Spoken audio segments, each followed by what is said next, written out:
Si nous devions retenir une image de notre trajet, ce serait celle-ci. Sur la route conduisant à la ville sainte de Bénarès, des musiciens accompagnent un sadhu, c'est-à-dire un sage. Pour atteindre son Dieu, il a choisi la voie la plus difficile. Le renoncement et la dévotion lui feront parcourir plus de 100 km dans une étonnante progression sur le ventre.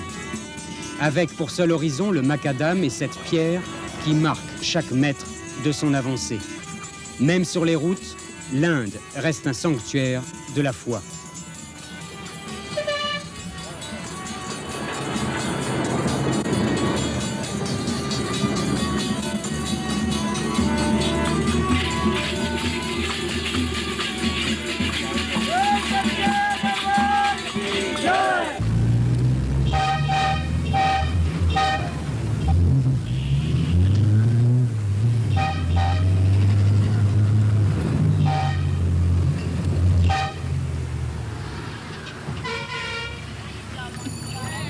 Notre traversée de l'Inde a été mêlée de surprises et d'étonnements.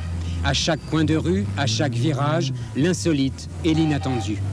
Des camions surchargés jusqu'à en perdre l'équilibre, plus une seule place pour y glisser ne serait-ce qu'une paire de babouches. Alors, dernière solution, la plus pratique sans doute, on les accroche à l'arrière.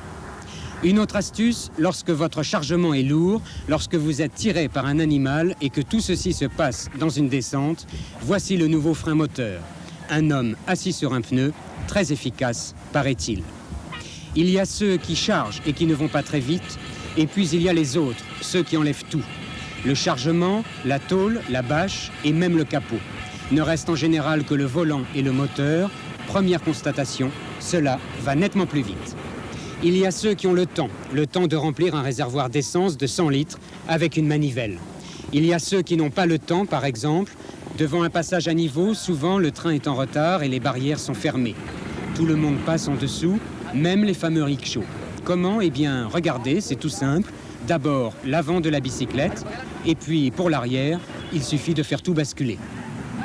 Il y a les trains qui finissent par prendre le temps d'arriver, et il y a toujours la foule qui prend le temps de regarder, non pas les trains, mais notre voiture.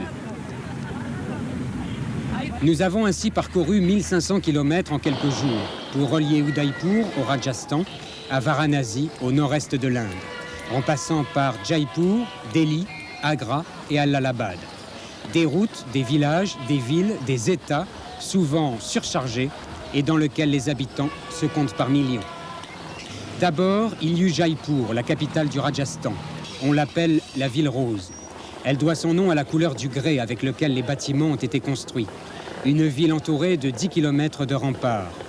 Des avenues larges, longues, peu encombrées malgré les apparences et dans lesquelles notre voiture a pu se faufiler sans encombre. Une surprise, la circulation est réglée par des scouts. Et lorsque vous vous arrêtez à un carrefour, il n'est pas impossible que l'on vienne peindre le haut de votre phare. Ceci pour vous empêcher d'éblouir le véhicule d'en face. Pour le reste, nous gardons de cette ville le souvenir d'un lieu empreint de calme et de sérénité.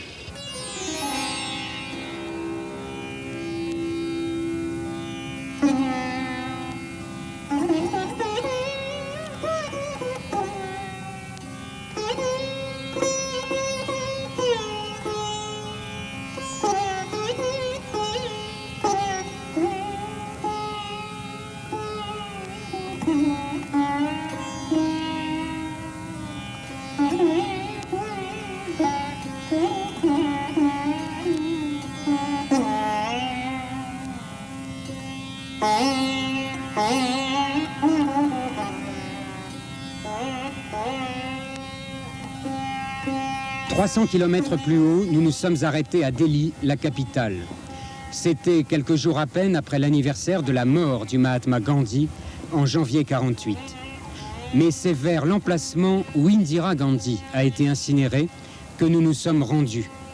Endroit étonnamment calme, avec quelques fleurs et quelques prières.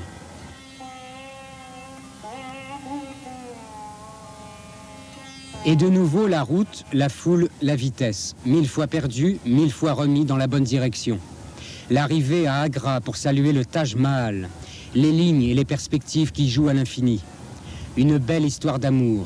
Avant de voir mourir celle qu'il aimait, Shah Jahan lui promit d'élever un mausolée digne de l'amour qu'elle lui avait porté. Tout a commencé en 1632. Il a fallu 22 ans pour que 20 000 ouvriers achèvent ce que l'on a appelé un moment de perfection. 650 km pour atteindre Varanasi, c'est-à-dire Bénarès, la ville sainte aux 1500 temples. Ici, chaque jour qui se lève est un hymne aux dieux, une célébration silencieuse, une prière courbée. Les bords du Gange sont aussi mythiques que le fleuve. Il y a ici tout un rite, un cérémonial qui précède le bain. Chacun se prépare, les barbiers rasent, on applique des poudres saintes sur le front, des paroles aussi saintes sont dispensées. Il y a la connaissance et le savoir, l'attente et la prière, le corps disponible enfin pour le bain purificateur. L'espoir d'être lavé de toute faute et de toute souillure. Les fidèles, seuls ou ensemble, se baignent, se baissent, se relèvent et offrent l'eau au soleil. La prière et le recueillement depuis la nuit des temps. Voilà pour les jours tranquilles, mais il y a aussi les jours de fêtes religieuses, notamment à l'époque de la pleine lune et des éclipses. Alors, le Gange est en fête. Regardez, c'était il y a quelques jours seulement.